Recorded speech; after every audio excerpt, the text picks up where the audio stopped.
É legal, bem legal você perguntar isso, Thiago, porque isso pode ser uma das dúvidas das pessoas, né? Porque eu lembro que deu uma polêmica muito grande na questão, por exemplo, do Faustão, né? Sim. Ah, o Faustão, só porque ele é o Faustão, ele conseguiu o órgão rápido e tudo isso aí, né? Mas não é, né? Assim, todo mundo entra na mesma fila.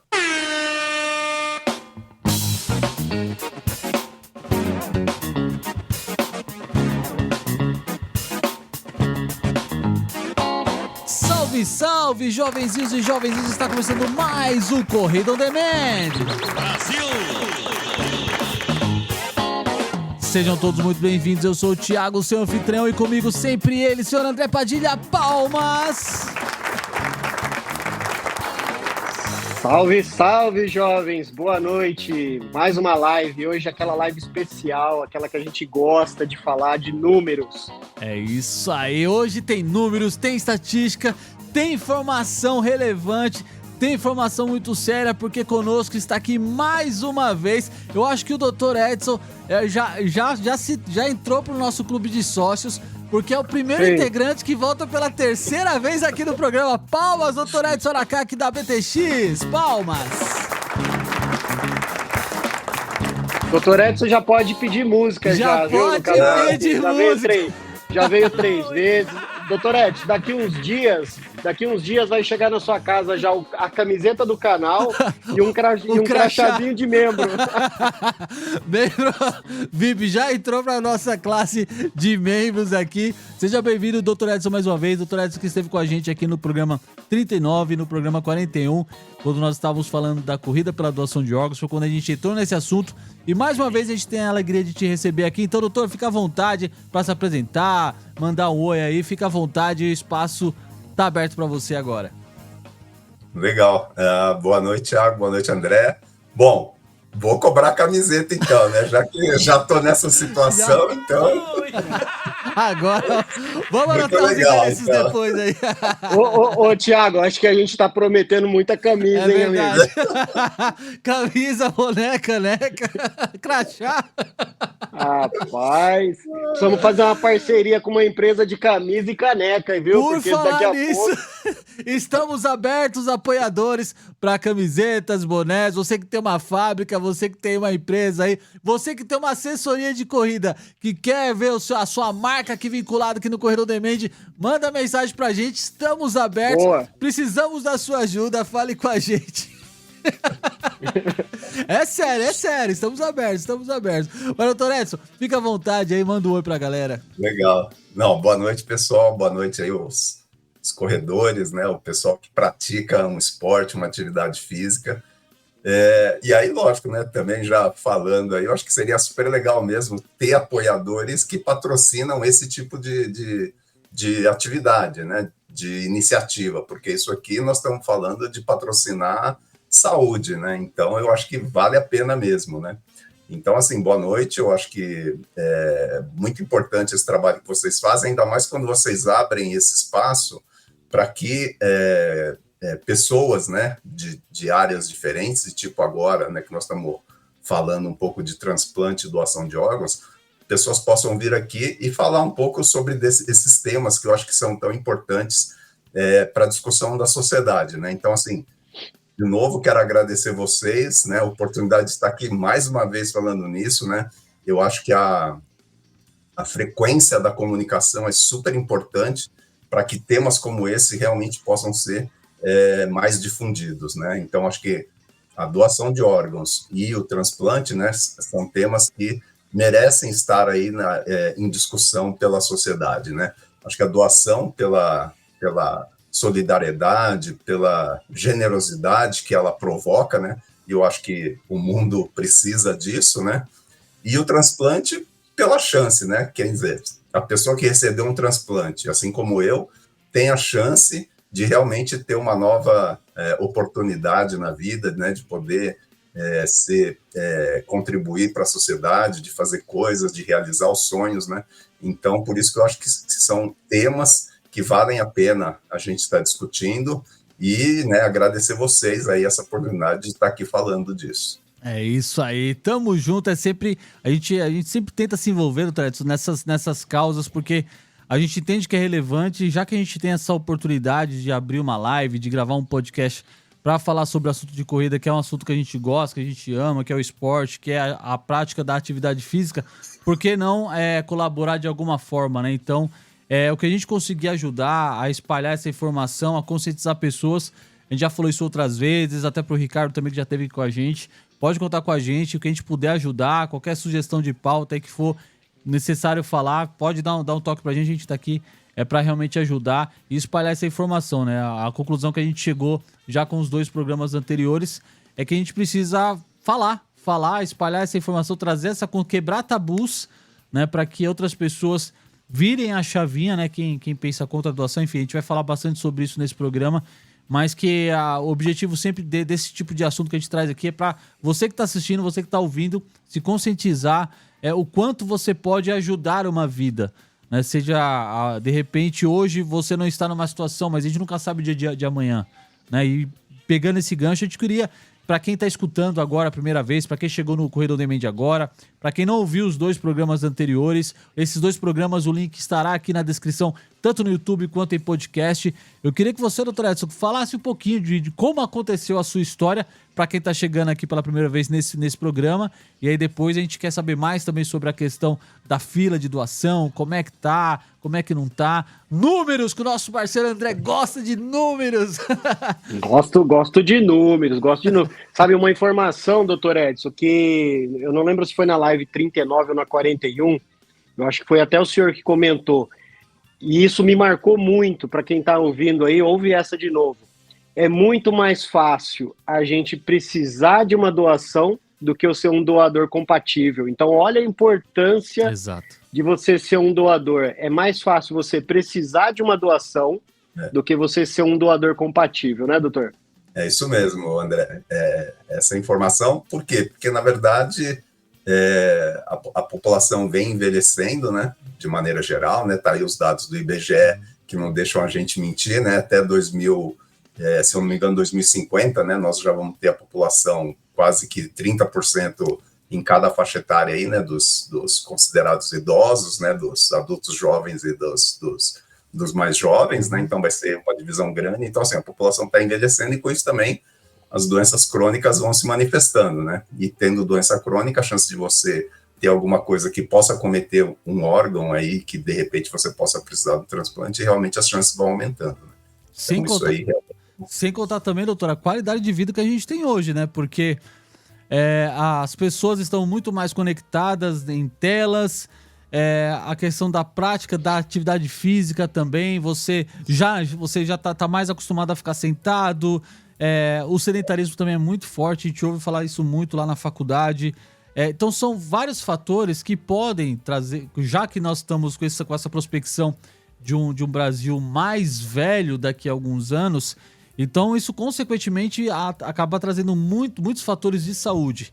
E aí trazendo também a questão da má alimentação, né? A gente aprende que muitas vezes a falha de um rim ou qualquer outro problema que nosso corpo ele possa ter, muitas vezes pode ser questão hereditária ou pode ser desenvolvido, né? No caso do diabetes, do tipo 1, por exemplo, a pessoa já nasce com aquela certa deficiência. Já o diabetes do tipo 2, não, ele pode ser desenvolvido se você contrair peso, se você não se alimenta direito.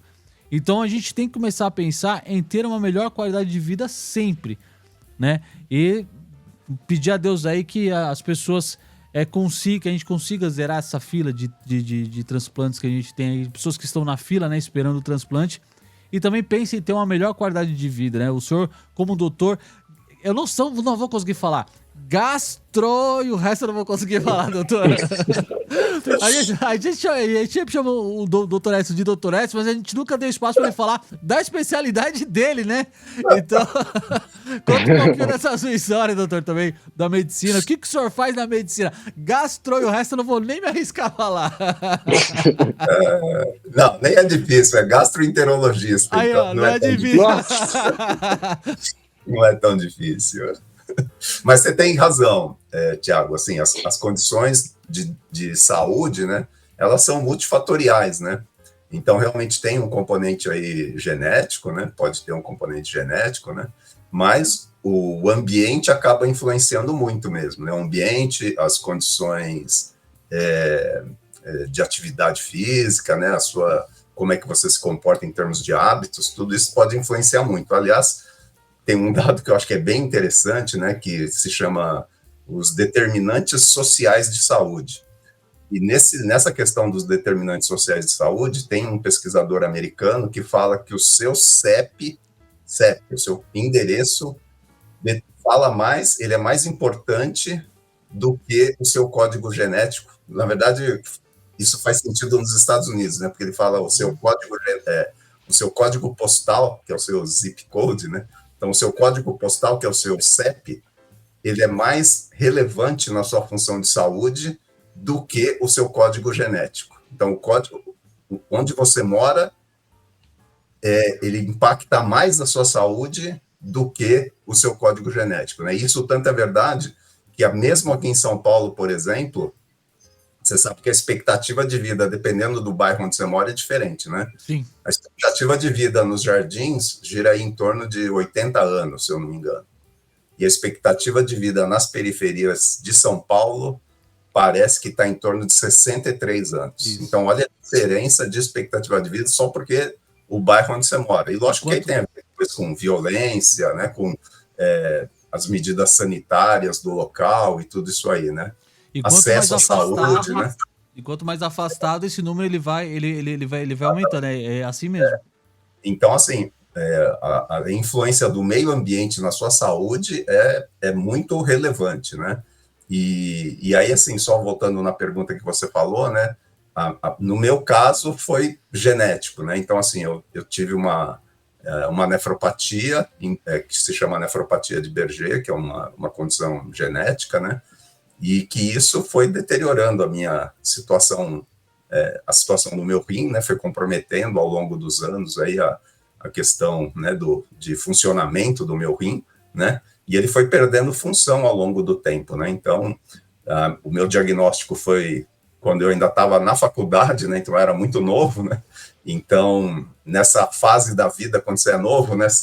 Você acha que você é um super-homem, né? Exato. Você acha que nada vai acontecer com você. Acontece com todo mundo, menos com você. Com todo mundo, só que você é o cara que vai, né? Conseguir aí fazer tudo, romper as barreiras, né? Virar o mundo de cabeça para baixo e tal. Então, assim, é um diagnóstico que, quando você é novo, acaba impactando muito na tua vida, né? Porque eu lembro, pelo menos eu, né? Mas eu acredito que seja a maioria das pessoas, você passa a não ter planejamento de longo prazo mais. Você passa a ter planejamento de muito curto prazo, porque você não sabe o que vai acontecer no dia seguinte, né? Você não sabe se você vai morrer, você não sabe se você vai estar por aí, você não sabe se você vai estar no hospital, né?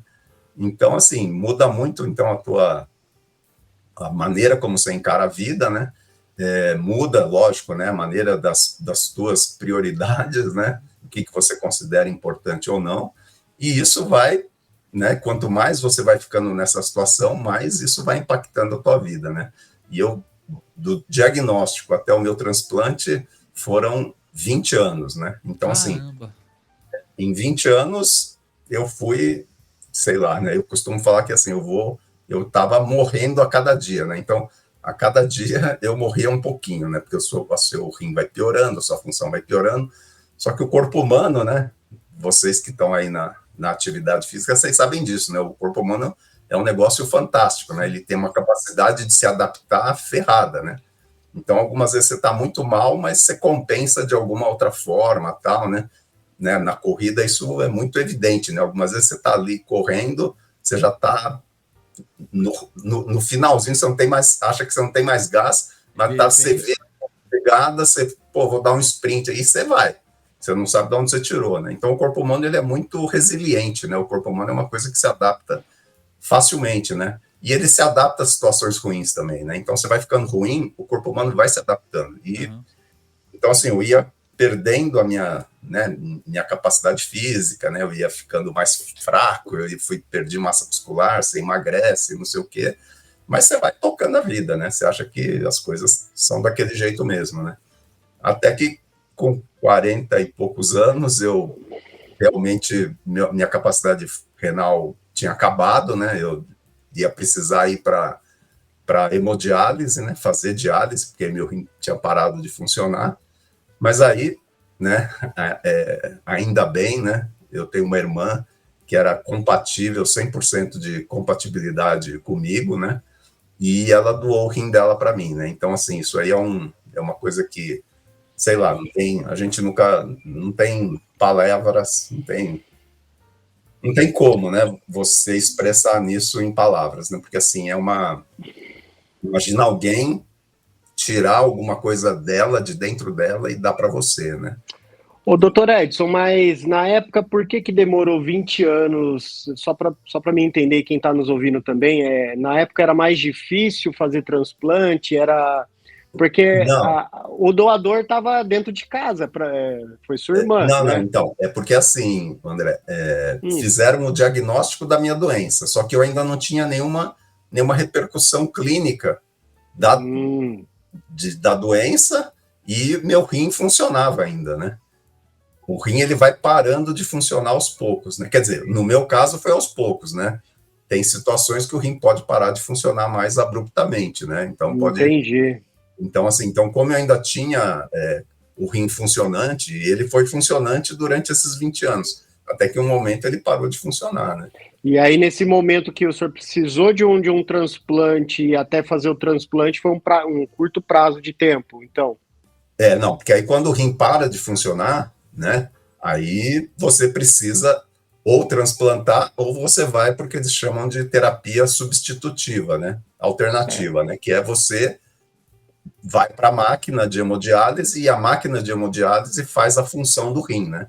Então, todas as trocas, né, a limpeza do sangue, todas essas coisas são feitas nessa máquina de hemodiálise, né? Então, ou você vai para a Entendi. hemodiálise, ou você vai para o transplante. Então, agora, se você não conseguir nenhum desses dois, provavelmente, em pouco tempo, provavelmente... Agora, uma curiosidade também, doutor, o senhor que teve um doador na família, né? Como que funciona a questão assim? Entra na fila de espera mesmo assim ou não? Tem dentro de casa um doador? É como se cortasse a fila, não preciso entrar na fila. Então, é assim, quando tem um exame que chama clearance de creatinina, que vai medindo a função do teu rim. Quando esse clearance da creatinina atinge um nível lá, a partir desse momento você está a ser indicado para entrar na fila. Então, quando o meu clearance de creatinina atingiu um nível lá, que agora eu não vou lembrar qual que é o nível, mas o meu médico já me colocou na fila. Então, eu estava na fila de transplante, né? Só que o meu rim ainda funcionou mais um pouco, ele funcionou mais alguns meses até eu realmente, o meu rim parar de funcionar, né? E nesse meio tempo, então, enquanto eu estava ali, entre eu quase parando e parando, né? Foi quando as minhas irmãs fizeram todos os exames para ver se tinham compatibilidade ou não. E aí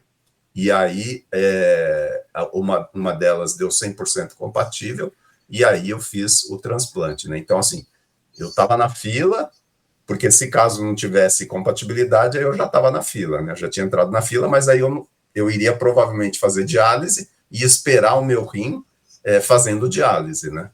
Uhum. E no caso, ainda bem, a minha irmã foi compatível e eu não precisei ir para a diálise, né? Porque a diálise é um outro tratamento, mas ele é muito debilitante também, né? Ele é muito debilitante. É como o nosso amigo André Foligno tem feito, né? Isso, exatamente. O André está no esquema de diálise, né? O André está no esquema de diálise. Entendi. Exatamente. E essa fila hoje está como, doutor? A fila de transplante, ela infelizmente está bem alta, né?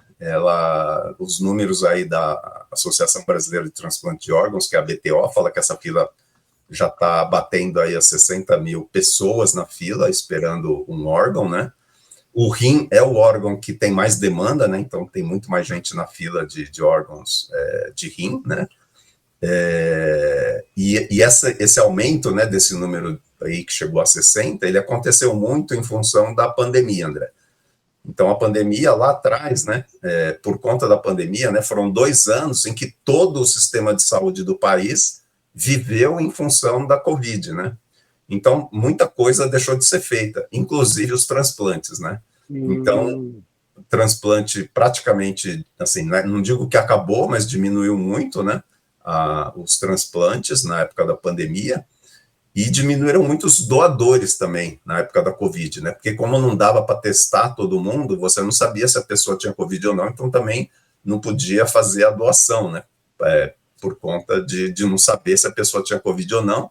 E naquela época, né, sabia-se muito pouco sobre a Covid ainda, né? Vocês vão lembrar que, né, Sim. ele foi só aumentando à medida que a pandemia foi passando também, né? Então aí que se conheceu mais, se entendeu melhor e tudo isso aí, né? Mas não se transplantava pacientes, né, que poderia ter a suspeita de ter Covid, não dava para transplantar. Então, o número a fila cresceu muito naquela época a fila estava em torno de 40 mil e chegou, né, foi subindo e hoje nós estamos nesse número de 60 mil, mas esses 60 mil foi quase tudo em decorrência daquela época lá, de não ter transplantado praticamente 2 anos seguidos, né? Então, tem um número aí que fala, né, que a taxa de doação por milhão da população, né, naquela época no Brasil a gente tinha uma taxa aí, que se não me engano era em torno de 18, em 2022, 2021, 18 doadores por milhão da população, né, e esse número caiu para 14 ao final de 2022. Então você vê que o número de doadores caiu muito, né? Então, aí a fila aumentou mais. E o hoje, governo... a gente conseguiu recuperar um pouco, né? Então, nós estamos aí hoje com 19. Então, você vê que hoje nós estamos quase no mesmo número de 2000 na verdade, não era de 2022, de 2021, no começo de 2021. O senhor tinha comentado também a questão que depende essa é a média nacional, porque existem os estados mais doadores e os menos doadores, né? Essa é a média, isso, exatamente. Essa é a média nacional, 19 por milhão da população é a média nacional, mas, por exemplo, a gente tem estados campeões aqui, né? Então, tipo Paraná, Santa Catarina, esse número chega nos números que são os recomendados, né? Que é de cerca de 40 por milhão da população. Então, esses estados, São Paulo está quase assim também, mas esses estados, eles estão no número que é o recomendado para que realmente, provavelmente, se todo mundo, se a gente conseguisse manter esse número em todo o país, a gente provavelmente conseguiria quase que zerar a fila de transplante. E o senhor acha que é a cultura do povo do estado? Ou eu ia te perguntar sobre a questão se o governo federal ou estadual tem feito campanhas e incentivos, porque a gente ouve-se falar pouco disso, né? A não ser aquele mês específico, que é um mês do câncer, um mês da câncer de mama. Então, cada mês eles criaram... então, eles criaram essas campanhas, né? Mas durante o ano todo, é feito alguma coisa a mais pelo governo federal e estadual? Não tem. Praticamente toda a campanha de conscientização ela se concentra nesse mês de setembro, o que é muito ruim, né? Porque, né, como a gente comentou um pouco aqui no começo, né? Então, assim, a frequência da comunicação, ela realmente é efetiva, né? Então, assim, mas isso não acontece no caso da doação. O mês principal, onde se fala de doação, de conscientização, né, de conversar com a família sobre isso, é só em setembro, praticamente. Depois disso, não tem mais campanhas, tem iniciativas privadas, né? Sim, porque a gente vê muita campanha federal, estadual, até municipal, em questão de doação de sangue, né? Porque os bancos sempre tiveram baixos, né? Mas para órgãos a gente ouve muito pouco, quase nada, eu acho. É verdade. E sangue é uma doação de um órgão também, né? Porque o sangue é um tecido, né? Então, assim, as pessoas que já têm essa predisposição de doar sangue, elas geralmente também já falam de doação de órgão com mais naturalidade, né? De órgão, de medula, né? Com mais naturalidade, né? Encaram muito melhor toda essa situação, provavelmente já falaram com a família, né, que também são doadores de órgãos, tal. Então, assim, a doação de sangue é um começo que seria bem legal, né? Todo mundo doar sangue, já para ir treinando, né, digamos assim, né, a ser um doador mesmo, né? Que é bem legal.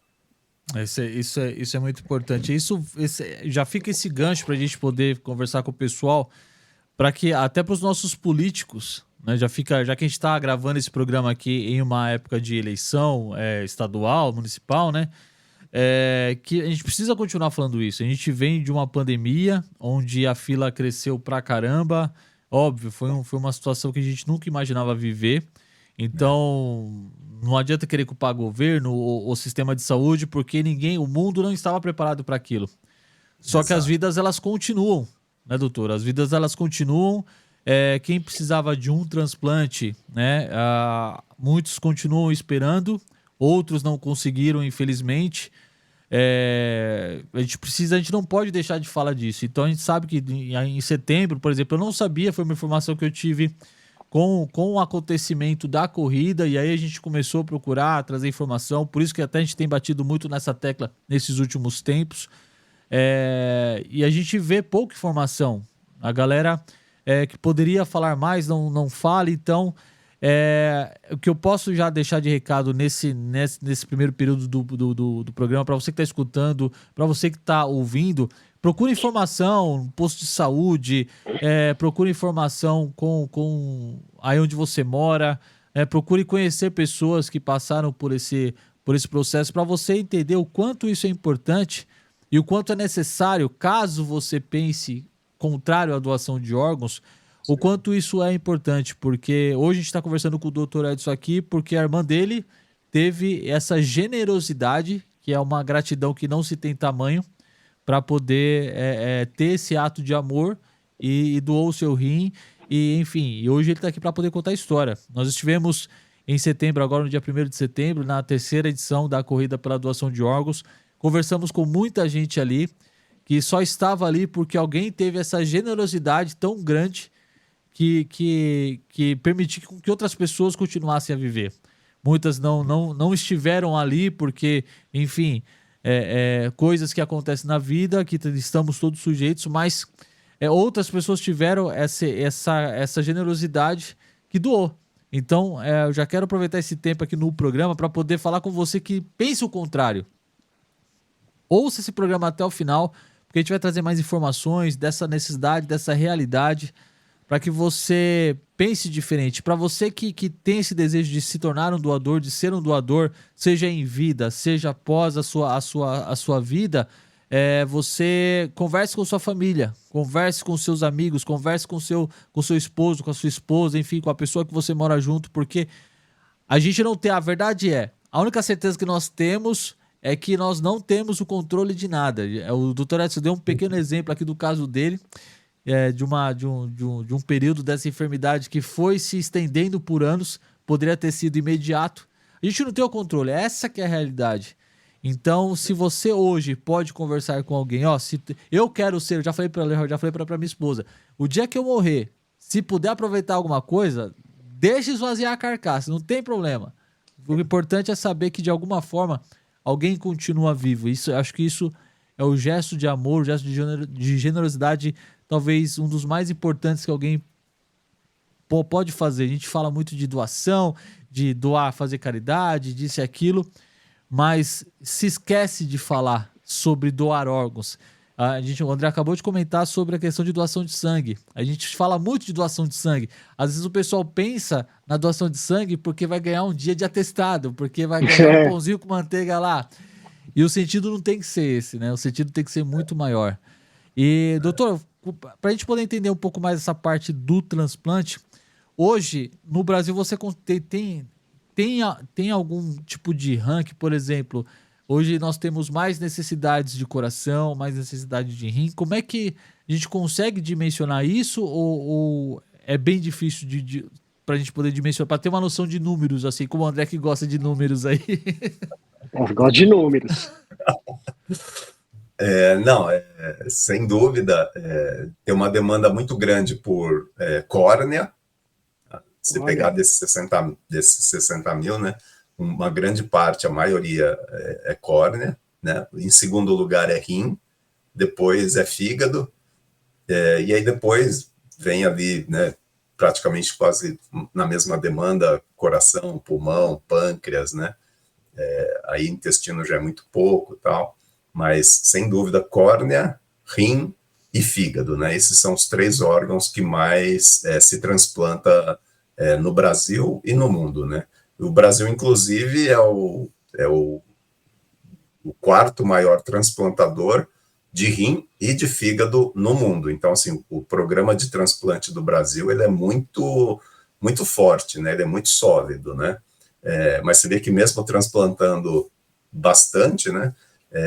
A gente, quando pega o ranking mundial, na verdade, a gente está aí de tudo, né? A gente está se eu não me engano, é 24ª ou 25ª posição em termos de transplante, né? Qual país que está bem nesse ranking, doutor?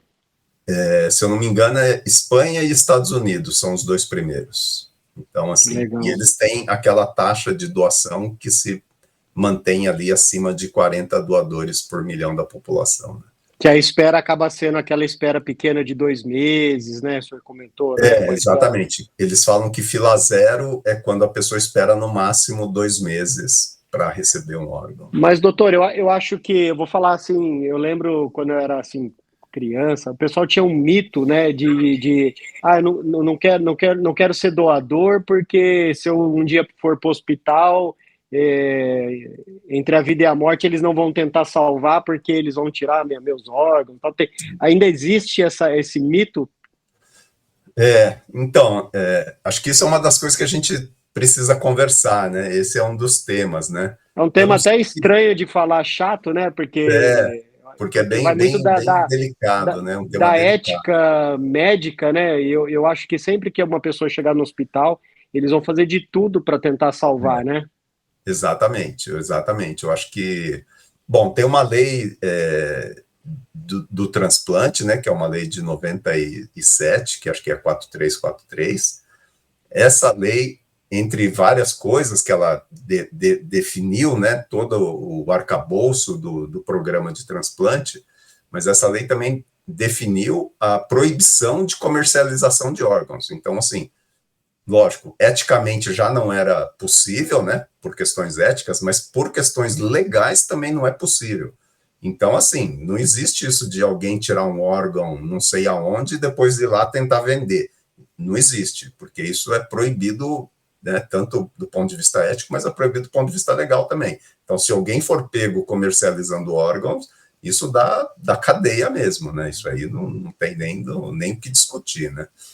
Mas eu não sei se vocês vão lembrar, aí acho que talvez só eu, que acho que estou em outra faixa etária, mas teve um tempo no país aqui, que acho que em 96, que era obrigatório você colocar no seu documento de identidade se você era doador. E isso gerou uma polêmica, assim, esse tipo de polêmica que o André levantou. Então, mas isso não podia voltar? Até acho que na outra live a gente comentou sobre isso, que se então, você tem vontade, apesar que acho que foi o senhor ou alguém comentou que mesmo eu colocando no documento, a voz final é da família. Exatamente. Essa discussão está voltando, né, para todo mundo ser doador, exceto se falar o contrário, né? Mas só voltando em 96 isso causou essa polêmica que você comentou, André. Então, assim, muitas pessoas começaram a não se declarar doadores, porque naquela época ainda, né, o programa ainda era muito incipiente, né? Você vê que a lei é de 97, né? Então, naquela época, ainda se conhecia muito menos, né, de transplante, de todas essas questões, né, de doação e tudo isso aí. E as pessoas tinham esse mito na cabeça, né, de que achar que, então, se eu chegar ali no hospital, eu estiver numa situação, que, sei lá, é um pouco mais grave, eles vão tirar todos os meus órgãos e vão, né, colocar lá em outra pessoa, né. Então, isso meio que correu, e isso que foi ficando, e acho que até essas discussões que tem hoje, talvez sejam resquícios daquela época, né, desse tipo de discussão, né, além daquelas lendas urbanas que tem, né, que eu lembro que tinha uma época aí que corria aquelas histórias que O cara estava viajando, aí doparam ele, e de repente acordou numa banheira cheia de gelo e tinham tirado o rim dele, né? Então, assim, tinha essas histórias também, né? Tinha umas histórias que o pessoal tava embalado, Balada. essas coisas, e tomava bebida alcoólica com algum remédio para dormir e acordava em um quarto escuro na Isso. banheira. Isso é história, né? Conversa Ele que não tem estava nada. lá, o corpo estava lá na banheira, e eu olhei, ai, minha barriga, ai, minha barriga. Nosso querido amigo falecido Gil Mas, Gomes, o grande contador de mas, histórias. mas você vê que isso é mito, porque assim, ó, por mais que uma pessoa está hospitalizada de um acidente, alguma coisa assim, e tá vegetativo só lá vivendo por aparelhos, né? É só a família que dá o decreto de desliga ou não o aparelho. Não tem esse negócio, né, doutor? Não, assim, acho que o que precisa desmistificar, André, é a questão da morte encefálica, né? Então, a morte encefálica é essa condição que você falou, que a pessoa está lá vegetando e não tem mais condições, né? Então, quando tem morte encefálica, né, essa condição, ela só pode ser atestada, né, para dar essa condição, 2 médicos, né, tem que dar esse atestado, ou seja, você chama um médico, e um deles tem que ser neurologista, então você chama um cara que faz terapia intensiva, que tem bastante experiência, e o outro tem que ser um neurologista, e você chama em momentos diferentes. Então você chama um, depois você chama outro, né? E os dois têm que atestar a mesma coisa. Então, se der alguma discrepância, já não vai para frente. Além disso, tem que fazer exames, né? Então você faz eletroencefalograma para ver se realmente não tem, mas o cérebro realmente já está paralisado, não tem condições. Alguma atividade cerebral, né? Exatamente. E outros exames, né? Então, assim, é uma condição tanto clínica quanto de exames, né? Para realmente atestar essa condição. E só nessa condição, ou seja, realmente a pessoa já não tem mais nenhuma possibilidade de vida, né? Só nessa condição que é o momento que se pode falar de doação. Antes disso, não tem esse tema de falar de doação, né? É só quando chega nessa situação. Bacana. Doutor, pegando esse gancho, quando a gente fala de transplante, a gente também pensa na questão de como funciona essa fila. A gente já conversou aqui nos 2 últimos programas também, para quem ainda não ouviu ou não assistiu, está chegando aqui no programa agora, edição do programa 39, edição do programa 41, a gente conversou já um pouquinho sobre isso, mas eu queria que o senhor reforçasse também, explicasse também para quem está escutando a questão de quando a gente consegue um órgão, consegue um doador, e como é que funciona essa fila, né? E se possível também, do senhor poder explicar um pouquinho para a gente como é que funciona a questão da urgência, quais os órgãos, por exemplo, que tem uma necessidade maior de ser de locomoção, de logística, uma necessidade mais rápida de transporte até chegar ao doador, e qual que aguenta o tempo mais, porque se existe algum tipo de, entre aspas e muitas aspas aqui, uma espécie de banco de órgãos, por exemplo, eu consigo segurar esse rim por determinado tempo depois que ele saiu do doador até chegar em quem vai receber esse rim, por exemplo. Explica pra gente como é que funciona todo esse processo de fila, o transplante, a locomoção dos órgãos, enfim. Uhum. Legal, bem legal você perguntar isso, Thiago, porque isso pode ser uma das dúvidas das pessoas, né? Porque eu lembro que deu uma polêmica muito grande na questão, por exemplo, do Faustão, né? Sim.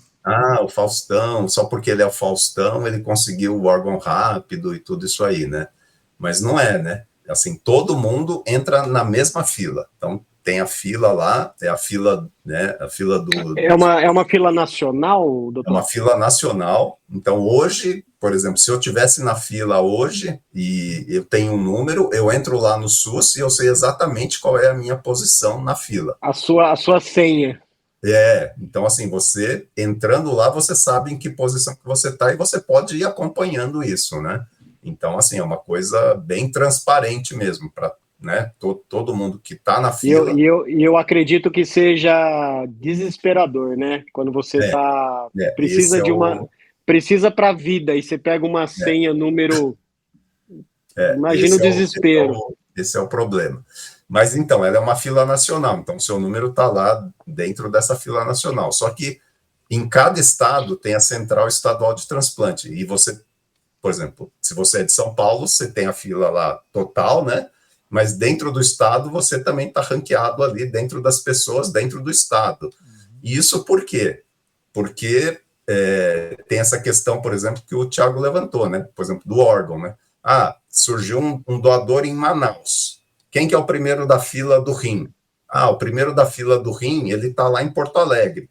Putz, ele não pode ser, porque só de transporte de Manaus para Porto Alegre vai levar mais de 5 horas, né? E aquilo que também o Thiago mencionou, qual é o tempo que o rim aguenta fora do corpo? 5 horas, porque depois disso não dá mais para transplantar, porque o rim perde a função. Ou seja, se o doador está no estado X, esse estado tem que estar menos de 5 horas de voo do lugar então, onde vai receber. Por isso que aí tem a fila dentro do estado. Você está na fila, você seria o primeiro, o cara de Porto Alegre lá seria o primeiro, mas ele não pode mais, ele não pode. Aí quem que vai para o primeiro da fila? Provavelmente alguém que está no Amazonas ali. Então ali o órgão pode ser alocado ali dentro. Vai para o primeiro da fila do Amazonas, ou onde o órgão chega mais rápido, né? Ou também, assim, na verdade, são vários critérios. Tem que ver quem é o primeiro que está compatível com aquele órgão também. Então, a compatibilidade vai desde a compatibilidade sanguínea. Então, vamos supor, e o primeiro do Amazonas, ele não é do mesmo tipo sanguíneo daquela pessoa que vai ser doador. Então, ela também já não é mais a primeira da fila.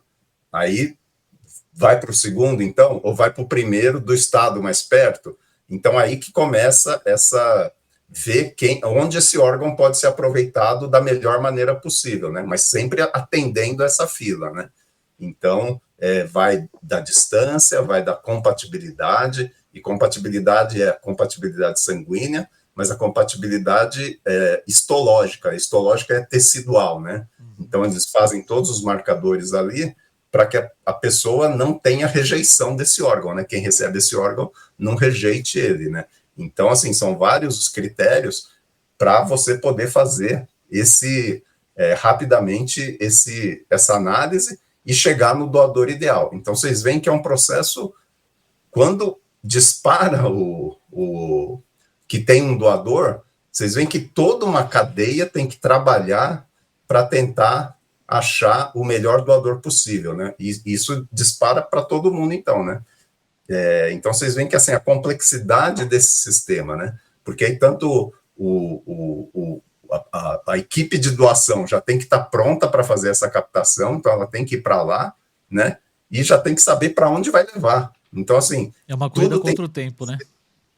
Tudo tem que acontecer muito rápido. Então, assim, os laboratórios já tem que falar, não, isso aqui o tipo sanguíneo é tal, o tipo histológico é tal, então o melhor doador tem que ter essa característica aqui. Aí eles mandam isso para as centrais estaduais de transplante, as centrais estaduais têm que sair vendo dentro da fila quem que é a pessoa que pode receber aquele órgão naquele momento para ter o melhor resultado possível, né? Então, assim, é tudo muito complexo e tem que funcionar muito bem, né? É um sistema que tem que estar muito bem, todo mundo trabalhando em sincronia para o melhor resultado, né? E pelo que o senhor está falando, eu consigo entender, e aí se eu estiver entendendo errado, o senhor pode falar, fica tranquilo, que pelo menos, pelo que o senhor tá me falando, esse tipo de conexão, onde achei um doador, já pega as informações do que aquele órgão ele precisa para se conectar, para não ter uma rejeição, ele, por mais que seja uma corrida contra o tempo, mas tecnologicamente falando, esse sistema funciona aqui no Brasil, ele funciona bem. Muito bem. Pode haver outras dificuldades. Eu sei que o exército se movimenta para poder fazer esse processo de logística. Eu sei que existe uma ação grande para fazer com que o órgão saia de quem tá sendo o doador ali, para quem vai receber o órgão. Essa parte ela funciona muito bem, mas o sistema tecnológico funciona também. Isso é uma boa notícia, né? É uma boa informação que a gente consegue trazer aqui, né? Pelo menos isso, né? Não, sem dúvida. O sistema de transplante do Brasil, volto a afirmar, é um dos melhores do mundo, né? É um dos E melhores do mundo. ele tá atrelado ao SUS? Quem que controla isso? Quem que... Atrelado ao SUS. Eu acho que isso é bem legal de falar, né? Porque você vê que o SUS é o sistema de saúde que atende a população inteira. Então, independente de condição financeira, independente de raça, religião, independente de cor, de qualquer coisa, o SUS é para todo mundo. E é o SUS que regula todo o sistema de transplante no Brasil, né? Então, toda essa complexidade é o SUS que gerencia, e gerencia muito bem, né? Tanto é que o nosso programa de transplante, junto com outros programas, né, como, por exemplo, o tratamento de AIDS, de tuberculose, vacinação, são programas reconhecidos mundialmente como de excelência. Então, assim, o Brasil tem programas de excelência que está entre as coisas mais inovadoras do mundo, né? E, né, visto esses programas que eu mencionei aí, né? O Brasil é referência para esse tipo de programa, e o transplante é um deles, né? Então, esse gerenciamento toda essa complexidade aí, é o SUS que faz, né? Então, assim, é um programa que, graças a ele, né, nós temos aí, acho que mais de, talvez uns 80 mil pessoas que passaram por um transplante e estão bem aí hoje, né? Então, é excelente, né? A gente tá Ô, falando doutor, eu vou... de SUS, só uma informação, André. A gente às vezes reclama de muitas coisas do próprio SUS, porque demora uma consulta, né? Não que isso seja uma justificativa, mas comparado a outros países como Estados Unidos, Japão, que não se tem um sistema como o SUS. Nos Estados Unidos, o sistema público é pago. No Japão, o sistema público é pago. Você não chega lá e passa de graça. Você terminou a sua consulta lá, o sistema público deles, né, com aspas aqui, você paga a sua consulta lá. Então, por mais que nós temos dificuldades aqui, mas é bom a gente trazer também essa, não sei se talvez essa boa notícia, que por mais difícil que seja, pelo menos de certa forma ele funciona melhor do que muitos países lá fora, né? Então isso é importante, porque quando se fala de SUS, a gente está falando de pessoas que com condição e sem condição de poder pagar um transplante ou uma, né, ação, enfim, todo o custo que isso gera. Então, isso é um bom sinal para a gente. Fala aí, André. Tanto é, Thiago, eu vou até complementar o que você falou aí sobre outros países, por exemplo, Estados Unidos. Se você vai viajar a turismo lá, você tem que ter um seguro que pague se você tiver algum problema de saúde lá, porque você vai ser atendido em algum hospital, mas você tem que pagar. Então você tem que ir com... Tem agências de viagem, se eu não me engano, que você nem consegue viajar se você não fizer o seguro para ir para outro país, né? Mas o que eu ia comentar é o seguinte, doutor, deixa eu ver se eu entendi direito. Quando a pessoa tem um doador dentro da família, ela não entra na fila, ela corta essa fila? Isso. Mas é um doador aparentado. Tem que ter um grau de parentesco. Então, não pai, mãe, irmãos, tios, até alguma coisa. doador parentesco, se eu não me engano, até quarto grau. Ah, tá. Então, até quarto grau, realmente, assim, aí você pode... você não entra na... Quer dizer, teoricamente você está na fila, né? Porque aquilo que eu te falei, quando a tua doença deteriora, você entra na fila, o teu médico te põe na fila, né? Mas se você arruma um doador, né, principalmente de rim, de medula, de pulmão, não é tão comum, né? Mas também pulmão você pode doar, fígado é muito comum, né? Principalmente criança recebe doação dos pais e tal. Então, quando você tem um doador, realmente você não está na fila. A doação vai específica para você, né? Do seu parente, da pessoa que é aparentada com você. Eu imagino, então, que a pessoa que tem a necessidade do transplante, a primeira checagem é dentro da família com aqueles que vão aceitar em fazer o teste para saber se é compatível ou não, né? E o índice é maior, ou estou enganado? O índice dentro da família de compatibilidade deve ser maior, doutor? É maior. A minha irmã, por exemplo, teve uma compatibilidade, eu falei 100%, mas não era. Dá uma compatibilidade de, sei lá, 98%, 99%, né? Porque as duas pessoas não são iguais, né? Então, mas é uma compatibilidade muito alta. E isso que é o bom, né? Porque depois, no pós-transplante, toda a tua medicação imunossupressora, tudo isso aí pode ser menor um pouco, né? Porque a chance de rejeição diminui à medida que você tem esse nível de compatibilidade maior, né? E qual que é o nível aceitável? Assim, existe até X%, pode, abaixo disso não pode? Ou não tem? Então, não, tem esse nível, porque esse é um dos exames pré-transplante, né? Uhum. Então, a compatibilidade tem que bater. Agora, qual é esse nível? Aí eu vou ficar te devendo essa resposta, André. Eu posso dar uma pesquisada e depois eu mando aí para você. É só curiosidade, doutor. Tanto é que é um dos exames pré-transplante, né?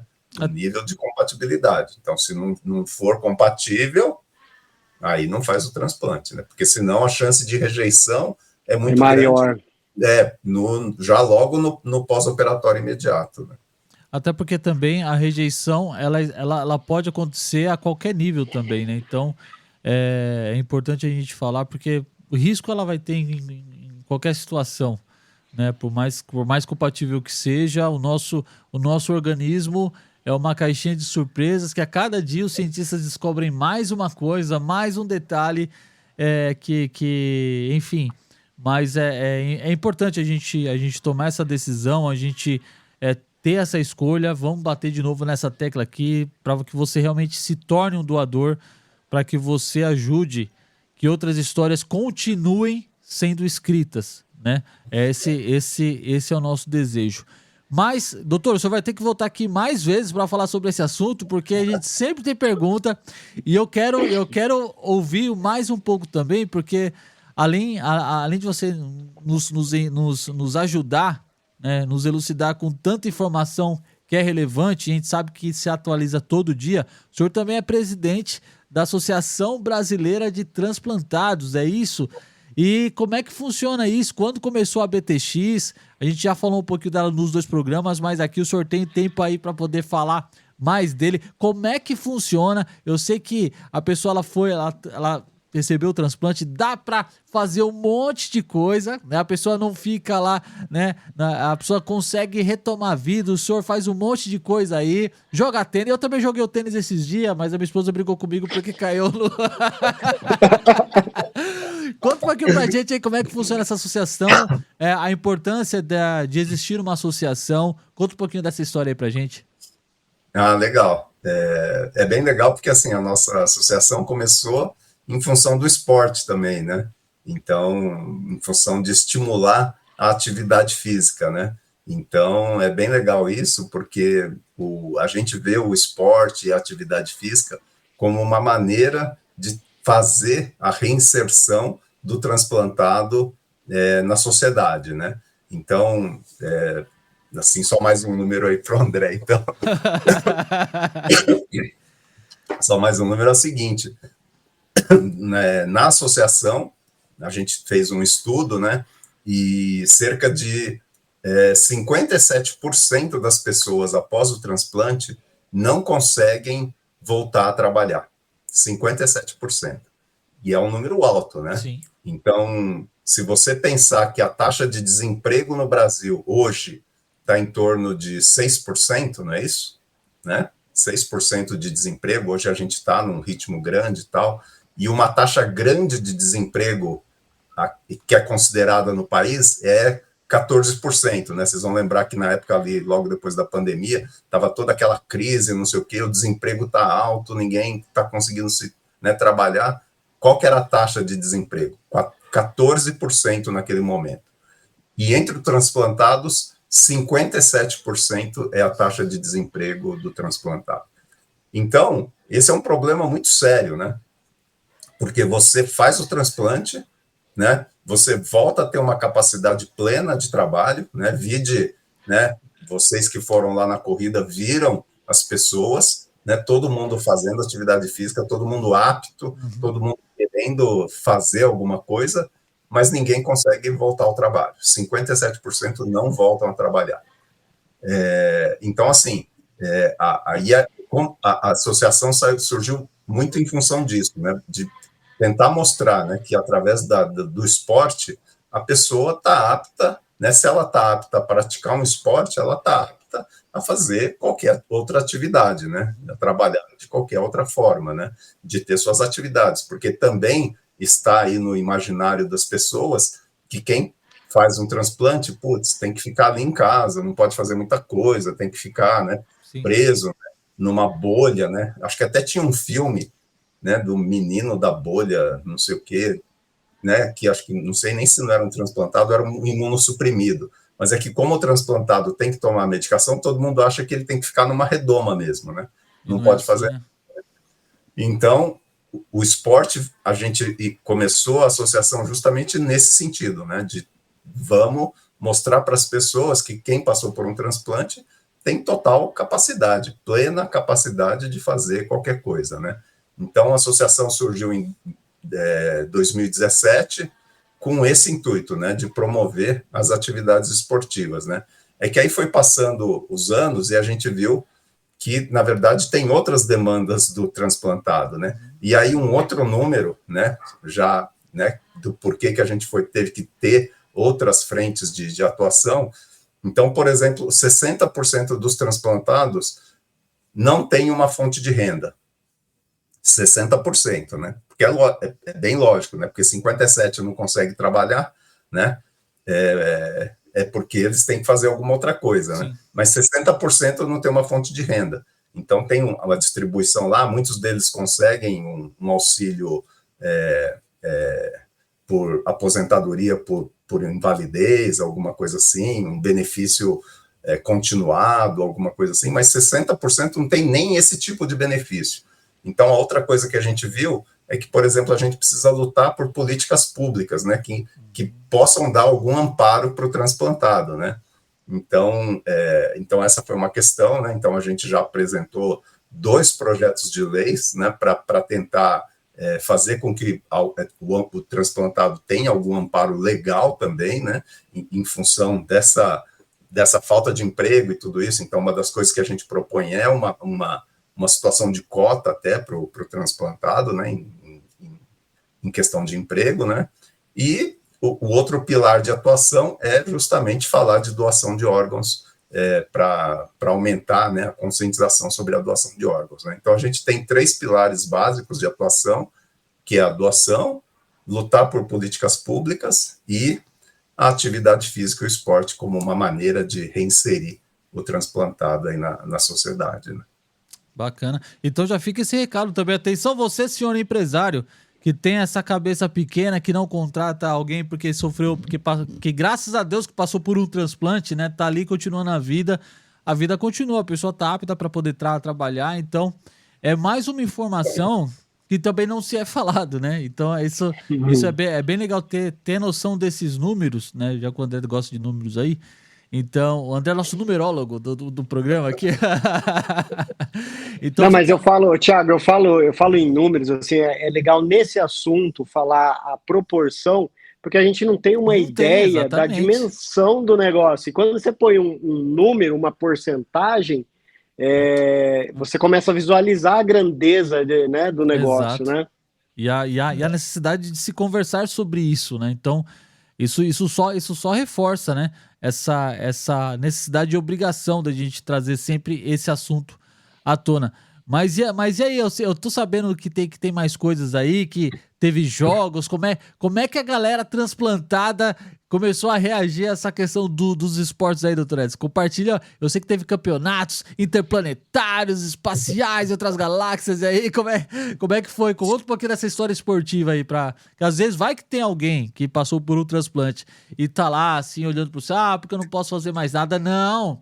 Temos time no Brasil que é forte, que é medalhista. Para quem vai assistir no YouTube, depois olha a capa desse episódio.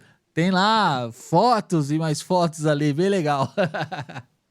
É isso mesmo. Eu acho que o esporte, acho que é isso que vocês já vivem, né? A galera do esporte é outro astral, né? É um pessoal que realmente encara a vida de uma maneira diferente, né? Acho que quem faz esporte, quem faz uma atividade física, tem uma outra maneira, né, de olhar tudo, né, olhar o mundo, olhar as coisas que vai fazer, como encarar os problemas e tudo isso aí, né. E o esporte, assim, o pessoal do transplante que faz esporte, assim, realmente pode tudo, supera qualquer barreira, né? Então, assim, a gente participa tanto dos jogos mundiais para transplantados, né? Então, a BTX é a representante do Brasil do WTGF, que é o World Transplant Games Federation. Então, tem uma federação de atletas transplantados no mundo, né? Essa federação, ela é vinculada ao Comitê Olímpico Internacional. Então, assim, é uma entidade forte em termos de esporte, e ela organiza a cada 2 anos como se fosse a Olimpíada para os transplantados, né? Então, a cada 2 anos a gente tem esses jogos, e o Brasil participa desde 1999 desses jogos. Primeiro começou participando com um atleta, que era o Haroldo, que é o meu parceiro de dupla, e aí desde então a gente vem participando. Eu comecei a participar em 2011, e eu, assim, participo desde 2011. Em 2011, eu e o Haroldo, a gente conseguiu trazer a primeira medalha para o Brasil. Palmas! Brasil! Gente, tá pensando o quê? Tem história, tem história. Nesses jogos, então foi a primeira vez que o Brasil conseguiu uma medalha nesses jogos, foi eu e o Haroldo numa competição de tênis em duplas. E hoje a gente tem uma delegação que já tem mais de 20 pessoas, né? Então são 20 atletas transplantados que participaram nos últimos jogos, que foram na Austrália. E aí, assim, a gente já tem várias medalhas, né? Então, assim, a gente tem o pessoal da natação, que é muito forte, que traz muita medalha, né? O pessoal, o tênis é forte também, o atletismo é muito forte, né? Então, assim, a gente tem gente, o atletismo, a Liege, por exemplo, né? Que a gente teve aqui com ela da outra vez, a Liege é medalhista, né? A Liege trouxe a primeira medalha do feminino para o Brasil, foi a Liege que trouxe, né? Nos 100 metros. Então, assim, tem essa competição, que é mundial. A gente já participou dos Jogos Latino-Americanos, então também tem os Jogos Latino-Americanos para transplantados. A última edição foi na Argentina. E a BTX conseguiu organizar por 2 vezes os Jogos Brasileiros para transplantados, né? Que foi em Curitiba, né? Foi bem legal também, assim, é uma festa, na verdade. A gente, né, encontra um pessoal super animado, é muita troca, né? Histórias bonitas para contar, né? Então, assim, é um clima muito legal nessa competição, né? E, além disso, a gente organiza corridas, né? Então, a gente já organizou corridas em diferentes cidades, mas as maiores são essas de São Paulo, né? Então, a gente já organizou a última, agora foi em 1º de setembro, que vocês estavam lá, que vocês ajudaram muito a gente, obrigado. Foi muito legal, foi muito legal. Muita parceria de vocês. Foi essa de São Paulo, essa foi a terceira, né? A gente já tinha organizado 2 outras, e a gente está aí organizando, né? Vendo se consegue viabilizar um torneio de tênis agora, em novembro, lá em Brasília, né? Também para transplantados, né? Então, assim, a gente vê que a atividade física, ela, além de motivar as pessoas, além de melhorar toda a condição das pessoas, né? E a gente sabe que isso também pode impactar até no tratamento, né? Em forma como redução, algumas vezes, do uso de imunossupressores e tudo isso. Mas ela chama muita atenção da mídia também, né? Então, através desse tipo de atividade, a gente consegue chamar a atenção da mídia para falar de doação e transplantes, né? Então, assim, é bem legal. Acho que é uma forma bem legal da gente fazer a conscientização das pessoas também, através da atividade física e do esporte, né? Isso é show. Então, atenção, você atleta, você que é corredor, você que é nadador, você que joga futebol, basquete, você que dança. E falando nisso, a Liege também manda bem na dança, viu? Tu já tava vendo os vídeos só no street dance lá, tal, com as menininhas lá. Muito legal, Liege, queremos você aqui. Vamos te chamar de novo para você voltar aqui, contar um pouquinho mais sobre o Semestre TX aí. Que, enfim, então, galera, tem muita história, tem muita coisa que dá pra falar. Então, voltando aqui ao meu apelo que eu ia fazer, que eu abri só esse adendo pra fazer esse comentário da Liege, que dança pra caramba. Você que é atleta, você que tava perdido, que achava que você não teria ninguém para poder abraçar a sua causa, tá aí, ó. Manda mensagem lá no Instagram da BTX. Ó, doutor Edson, sou atleta, jogo bola, sou atleta, também jogo um tênis. Enfim, não importa a sua modalidade, fala com o doutor Edson e quem sabe aí você consegue entrar nessa equipe aí. Que o doutor Edson... Fiquei sabendo que o doutor Edson é meio criterioso nessa seleção. O cara, ele seleciona bem ali. Tá? É só ter boa vontade, Thiago. É só isso. E outra, não precisa nem ser atleta, viu? Porque nos Jogos Mundiais tem algumas modalidades que é justamente para incluir, né? Então, por exemplo, tem dardo. Jogar dardo é uma modalidade. Olha aí. A gente tem dardo, a gente tem bote, é tipo um bote, né? Uhum. Tem um outro nome lá, não sei como é que é bem, mas é tipo uma bote, né? Então, assim, são esportes que não requerem condição atlética, né? Você não precisa ser atleta, né? Você precisa ter essa disposição, né? Você precisa ter esse espírito de atleta, né? Então, isso é o que conta, né? Isso é o que conta. Isso aí, tá vendo? Então não tem mais, tá vendo, André? Não tem desculpa. Se tiver campeonato de par ou ímpar, a gente vai também. Também, exatamente. Ai, mas isso que mais, doutor, que o senhor pode falar da BTX? Se alguém quiser se associar, fazer parte desse time, como é que faz? Como é que funciona? Então, a BTX é uma associação que a gente não tem fins lucrativos, né?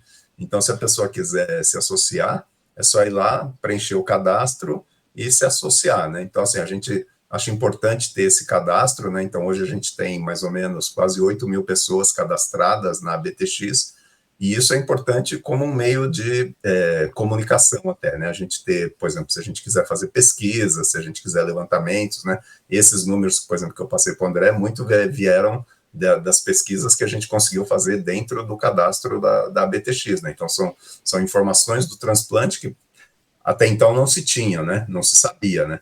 Então, através por isso que é importante a gente estar agrupado, né? A gente ter esses dados, né? Para que a gente realmente possa entender o que está acontecendo, né? E quais são as necessidades, né? Das pessoas que estão aí nessa mesma situação, né, que passaram por um transplante e tal, e a gente entender o que está acontecendo e quais são as coisas que a gente pode fazer para tentar ajudar, né? Então é só ir lá, se cadastrar e é isso. E como uma pessoa que não é transplantada, ela é uma doadora, e ela quiser conhecer, quiser participar de alguma forma, tem como é que faz? Então, a gente está pensando em abrir só que, lógico, vai ser um cadastro diferente, né, para as pessoas ou que são doadoras ou as pessoas que estão na fila esperando, né? Então, a gente já está estudando uma maneira de como a gente vai pôr isso também dentro da BTX, porque tudo, no fim das contas, a gente tem o mesmo propósito, né? Que é tentar diminuir a fila, né? Que é tentar aumentar a conscientização. Então, a gente já está estudando maneiras de como a gente agrega todo mundo dentro desse guarda-chuva da BTX. Né? Muito legal. Quando abrir esse cadastro, irei fazer o meu. Tem um aplicativo, hein? Vocês podem fazer já. Tem um aplicativo do Ministério da Saúde. Como é que é o nome? Putz, eu esqueci o nome, mas se entrar aí na internet e der um Google, tem um aplicativo que vocês podem entrar lá e se cadastrar como doador.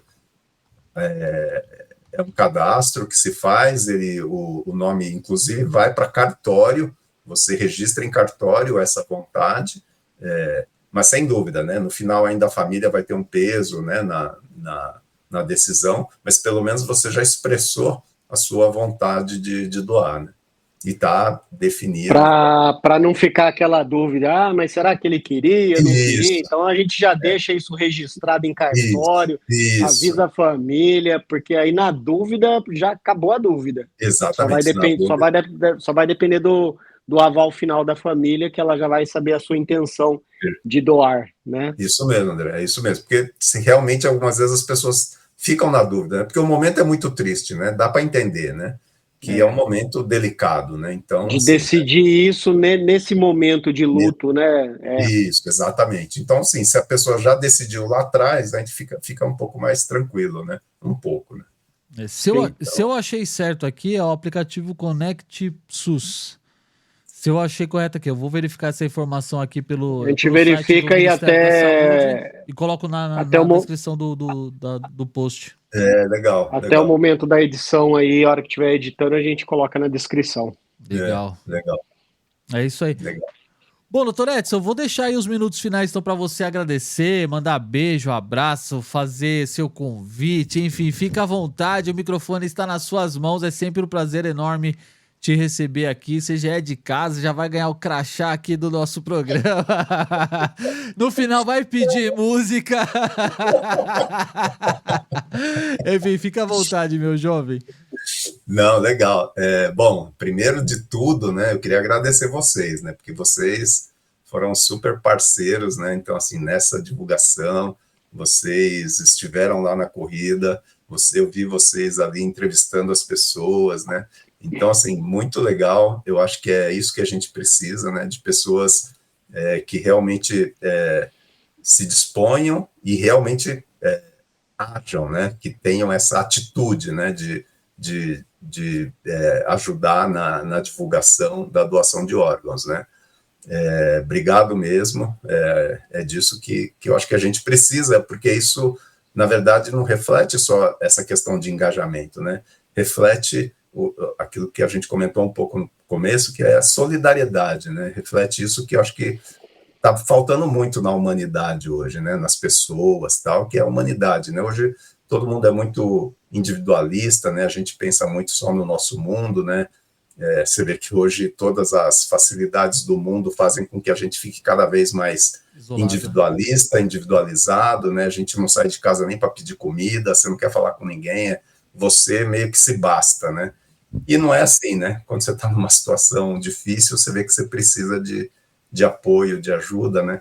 Então, assim, queria agradecer muito porque vocês mostram isso, né? Essa solidariedade que eu acho que é legal. E falando em solidariedade, né? Queria falar realmente da questão da doação, né?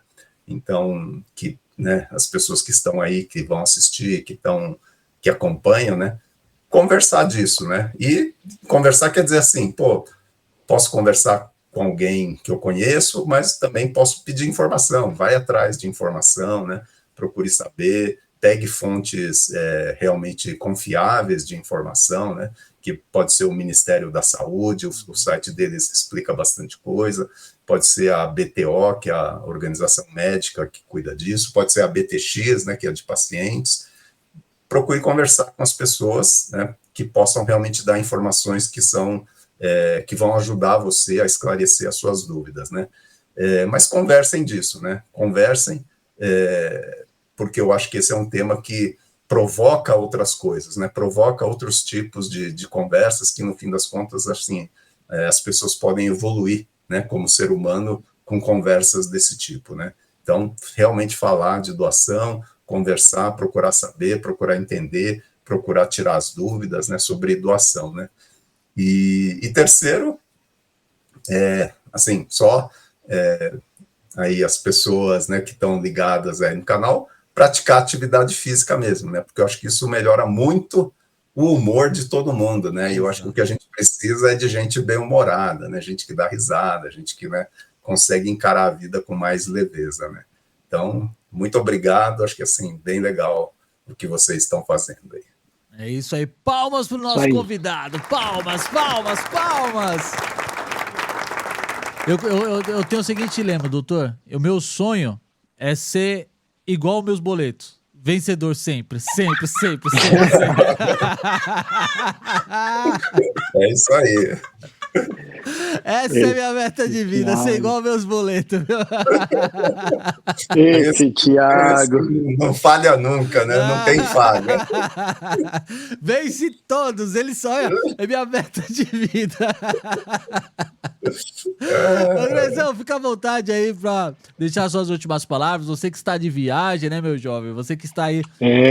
Amanhã chegou, rapaz. Chegou, parecia que estava longe, galera, parecia que estava muito longe, porque eu acho que eu fechei essa corrida, acho que em fevereiro, janeiro ou fevereiro, e setembro parecia muito distante, mas chegou lá. Amanhã eu estou embarcando para mais uma prova. E domingo, bom, final de semana haverá sinais. Haverá sinais. Haverá sinais. Até o pessoal ouvir essa edição aqui, eles vão ver muitos stories em lugares diferentes. E domingo temos mais uma maratona aí pela frente. É isso aí, meu jovem. Quer mandar um beijo pra alguém? Quer aproveitar? Não, eu estou de casa, Eu só quero comentar o seguinte, Thiago, essa questão para a gente finalizar esse assunto Finalizar não, porque vai ter mais episódios sobre isso aqui, né? Mas para a gente encerrar hoje, você que está escutando e ouvindo, assistindo aqui, seja aquele cara, não vamos falar seja o chato, mas aproveite as oportunidades no churrasco, no aniversário, comentar com seus amigos, aquele amigo chegado seu, que você tem a abertura de falar sobre doação, que você é doador. Poderíamos até, Thiago, fazer uma postagem, assim, eu sou um corredor doador, vamos pensar Legal. Em alguma arte aí. Vamos fazer. Porque aí vamos ver se o pessoal compartilha e demonstra essa intenção de ser doador compartilhando. Eu acho que hoje é o jeito... O Instagram hoje é o jeito mais fácil que você tem de expressar a sua vontade ou algum desejo, né? Então vamos pensar numa arte aí para o pessoal compartilhar e mostrar o quanto você quer ser esse doador aí. Legal. Boa. É isso aí, meus jovens. E nesse programa também, para você que está escutando, para você que está assistindo, na postagem lá no nosso Instagram, além de ter a capa do episódio, vai ter algumas fotos que o Dr. Edson compartilhou com a gente, desse time de atletas. Então é bem legal, pois passa lá no nosso Instagram, confere essa postagem lá também. Ouça, pega o link no YouTube, pega o link do Spotify ou de qualquer outro aplicativo que você está escutando esse programa, para você que está só na versão em áudio, compartilha. Para começar... acho que esse episódio é uma boa forma de você começar a apresentar esse assunto para sua família, para os seus amigos. Então pega, tem um assunto bem legal para você poder ouvir aqui, vamos ouvir e conversar sobre. Então é isso, talvez você não tenha coragem de chegar, como a gente conversou com a própria Giovana lá na própria corrida, de sentar na mesa, pede uma pizza, coloca lá o programa no YouTube, lá na televisão, para poder passar, e de repente você vai lá e puxa uma isca para falar sobre o assunto, né? De repente, acho que a grande reflexão que fica desse programa é trazer essa informação, essa importância, essa necessidade de se falar sobre, de se conscientizar sobre, e o mais importante, no dia da nossa partida, que essa decisão de ser um doador seja respeitada. Então, é um convite para essa responsabilidade, para essa conscientização, não só para você se tornar um doador, mas que a nossa família, aquela pessoa que está próximo da gente, que vai continuar, né, a vida aqui, que essa pessoa também respeite. Se essa pessoa for você, respeite o desejo de quem está descansando, de quem está indo para um descanso. Se você tem esse desejo, expresse isso, converse sempre, fale sempre, porque lá na frente a gente poderemos ver bons resultados, pessoas sorrindo, família sorrindo. Eu acho que isso é o mais importante de tudo. Então ajude e faça a sua parte. O Correio Demente está aqui para falar, né, usar esse espaço que a gente tem aqui para poder compartilhar esse tipo de informação. Então faça você mesmo, pega esse link e manda. Não é nem questão de engajamento para canal, não é nada disso. É questão de você ajudar a salvar alguém. De repente, pela causa. De repente pode ser você, né? No próprio dia, no dia primeiro. Você, ou Thiago, você pode ser você ou um ente querido seu, sua mãe, seu pai, sua esposa, seu filho, entendeu? O negócio é a empatia. Sério. Se coloque no lugar da pessoa e se fosse com você, né? Então, eu acho que quando pega na gente, eu acho que a dor se torna um pouco mais real. E talvez essa necessidade de ajudar e compartilhar se torne mais real e que ela seja efetiva para você. É isso, senhores? Isso aí, jovem. É isso aí, meus jovens. Então é isso. Vamos subir a trilha aqui. A gente vai ficando por aqui. Doutor Edson, mais uma vez, obrigado. Mandaremos o seu crachazinho aqui de parte da equipe. Nos encontramos no próximo episódio, no próximo programa aqui do Correio do Demente. Um grande abraço. Obrigado pela sua audiência. Não esquece de se inscrever no canal, deixar o seu like, ouvir nas plataformas de áudio, se inscrever aí para você ouvir sempre os nossos programas, tá certo? A gente vai ficando por aqui. Até o próximo. Valeu. Tchau!